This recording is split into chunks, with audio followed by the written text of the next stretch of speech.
Hi, this is Kalyan from Solution, and you are listening to my audio article series.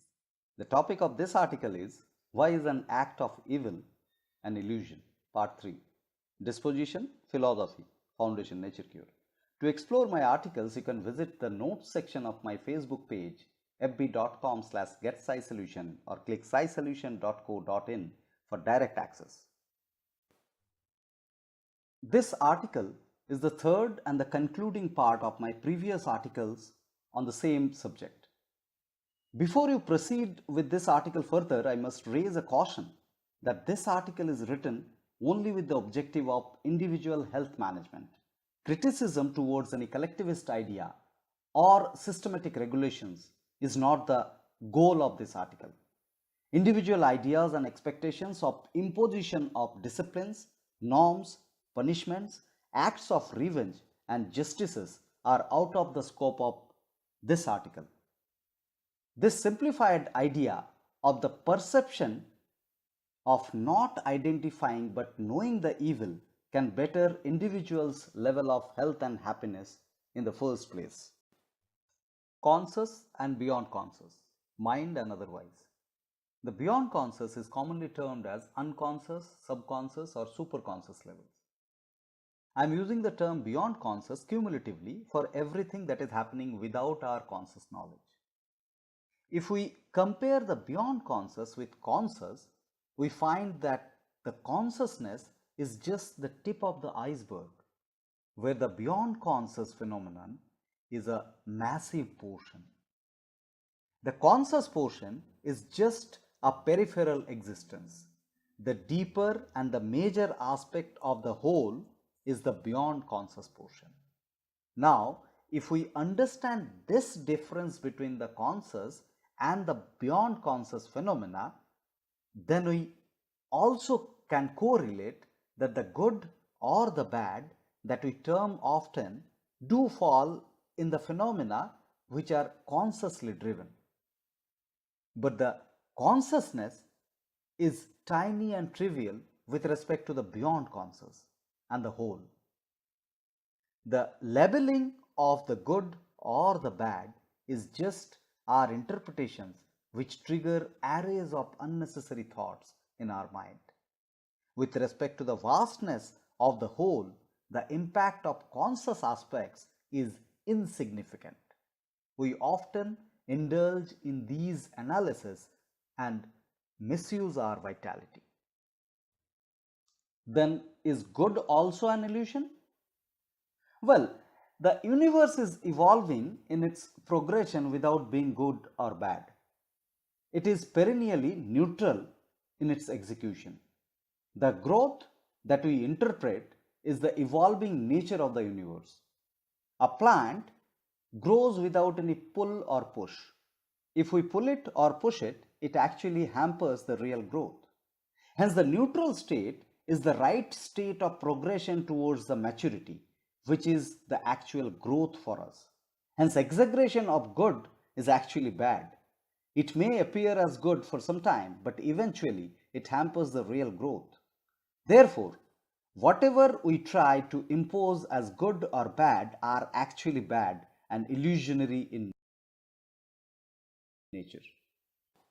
What is an illusion? An illusion is an instance of a wrong or misinterpreted perception of a sensory experience. It gives a falsified sensory perception to the perceiver. The misplaced philosophy is the reason behind all illusions. If we train our mind with judgmental foundations, it leads to illusions. The conscious imposition of discrimination is the primary evil. Then, should we not seek justice?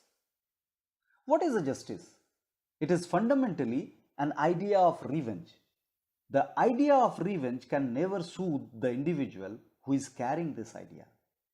The need for revenge is a psychological acceptance of a phenomena as evil. If psychologically we deny accepting the evil, you would never feel harmed. You would never feel insecure. The peace will prevail. Isn't it an irrational proposal. If you are impacted badly, how can you blind yourself? There is no ambiguity that we indeed get affected sometime, but whether we identify that effect as good or bad is up to us.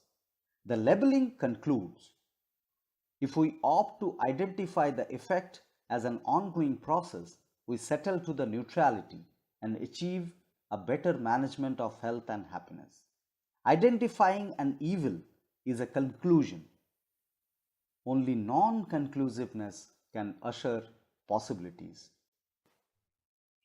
Are you saying we should not have any knowledge of evil then? No, the knowledge of evil is acquired by default. We actually do not have to struggle consciously to know about evil. Witnessing evil is not a problem. The problem is when we pose an involvement with the evil. The meaning of involvement is not necessarily limited to the doers only. The perceivers who consider that they are affected are also involved. How can the knowledge be acquired without involvement?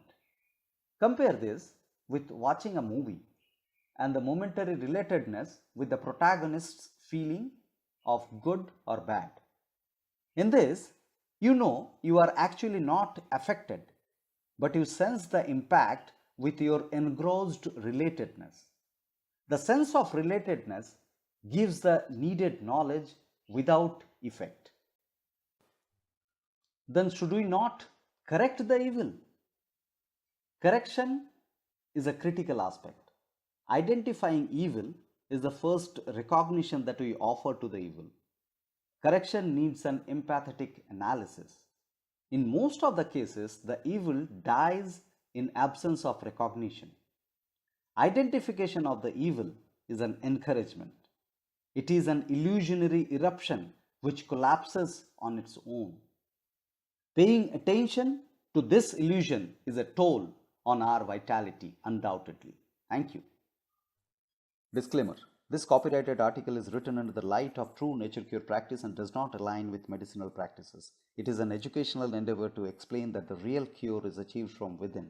The individual should consult a competent health practitioner to clarify the doubts regarding health.